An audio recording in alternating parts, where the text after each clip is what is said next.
Hello അസ്സലാമു അലൈക്കും. ഇന്ന് നമ്മളിവിടെ ഉണ്ടാക്കാൻ പോകുന്നത് പത്തില കറിയാണ്. അപ്പോൾ അതിനാവശ്യമായ ഇലകൾ നമുക്കൊന്ന് പരിചയപ്പെടാം. നമ്മുടെ വീട്ടിലുണ്ടായ ഇലകളാണ്. കുമ്പളങ്ങ ഇല, ചീരയില, ചെരവക്ക ഇല, കോവക്ക ഇല, കഞ്ഞിത്തൂവട ഇല, ഇംഗ്ലീഷ് മുരിങ്ങ, ചീനമുളകില, താളില, മുരിങ്ങയില, പയറില, മത്തനില, പച്ചമുളകില, ചുവന്ന ചീരയില, ചേമ്പില, അമരയില. ഇനി ഇത് വെച്ചിട്ട് നമുക്ക്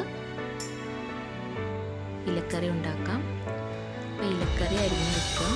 ചുവന്നുള്ളി, പച്ചമുളക്, ഉപ്പ്, കഞ്ഞിവെള്ളം, ഓയിൽ. നമ്മളൊരു പാനിലേക്ക് ഓയിൽ ഒഴിച്ചു കൊടുത്തിട്ടുണ്ട്. ഇനി നമുക്ക് ചുവന്നുള്ളി വഴറ്റിയെടുക്കാം.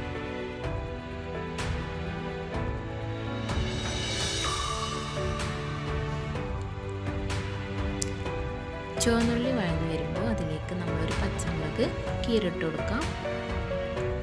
നന്നായിട്ടൊന്ന് ജസ്റ്റ് ഇളക്കി കൊടുത്തതിന് ശേഷം നമ്മൾ കഞ്ഞിവെള്ളമാണ് നമ്മൾ ഉപയോഗിക്കുന്നത്. നമ്മളിതിൽ സാധാ നോർമൽ വെള്ളം ഉപയോഗിക്കുന്നില്ല. അത് ജസ്റ്റ് ഒന്ന് ചൂടായി വരുമ്പോൾ നമ്മളതിലേക്ക് ഈ ഇലകളൊക്കെ ഇട്ടിട്ട് വേവിച്ചെടുക്കാം.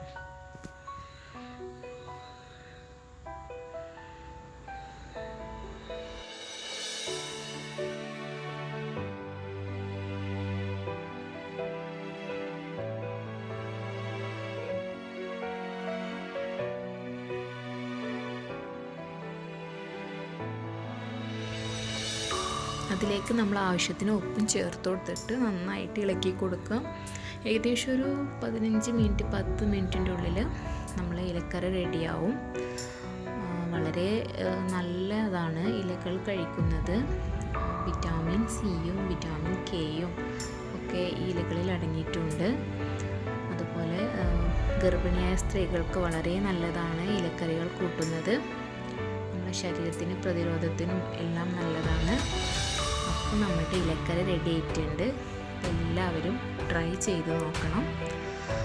ഇനി നമുക്ക് നല്ല ചൂടുള്ള ചോറും ചക്കക്കൂട്ടാനും ചമ്മന്തിയും അച്ചാറും ചേർത്തിട്ട് അടിപൊളിയായിട്ട് നമുക്ക് കഴിക്കാം.